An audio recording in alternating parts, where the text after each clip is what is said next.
நாம காஞ்சிபுரத்தில் பேசும்போது நம்மளுடைய விஷன் என்னன்னு சொன்னோம். இப்போ அதனுடைய கண்டினியூஷனா சில விஷயங்கள் இங்கே நான் சொல்லணும்னு ஆசைப்படுறேன். இப்பவும் சொல்கிறேன், உறுதியாக சொல்கிறேன், சத்தியமாக சொல்கிறேன்.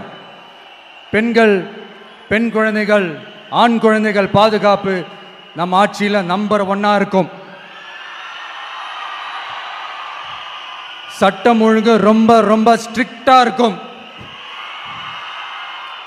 அரசு பள்ளிக்கூடங்களும் கல்லூரிகளும் முதல் தரமா இருக்கும். போட்டி தேர்வுகளுக்குன்னு லட்சங்களை கொட்டி தனி கோச்சிங் சென்டர் போய் படிக்க அவசியமே இருக்காது. ஏன்னா கவர்மெண்ட் ஸ்கூல், காலேஜ் சிலபஸே போட்டி தேர்வுகளை ஈஸியா சந்திக்கிற வகையில் அந்த ஸ்டாண்டர்டுக்கு ஏத்த மாதிரி அமைக்கப்படும்.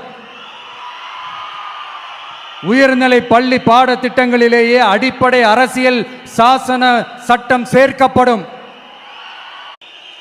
நாம காஞ்சிபுரத்தில் பேசும்போது நம்மளுடைய விஷன் என்னன்னு சொன்னோம். இப்போ அதனுடைய கண்டினியூஷனா சில விஷயங்கள் இங்கே நான் சொல்லணும்னு ஆசைப்படுறேன். இப்பவும் சொல்கிறேன், உறுதியாக சொல்கிறேன், சத்தியமாக சொல்கிறேன். பெண்கள், பெண் குழந்தைகள், ஆண் குழந்தைகள் பாதுகாப்பு நம்ம ஆட்சியில் நம்பர் 1 இருக்கும். சட்டம் ஒழுங்கு ரொம்ப ரொம்ப ஸ்ட்ரிக்டா இருக்கும். அரசு பள்ளிக்கூடங்களும் கல்லூரிகளும் முதல் தரமா இருக்கும். போட்டி தேர்வுகளுக்குன்னு லட்சங்களை கொட்டி தனி கோச்சிங் சென்டர் போய் படிக்க அவசியமே இருக்காது.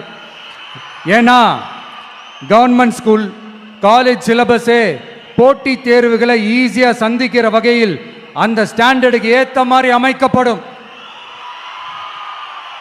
உயர்நிலை பள்ளி பாடத்திட்டங்களிலேயே அடிப்படை அரசியல் சாசன சட்டம் சேர்க்கப்படும்.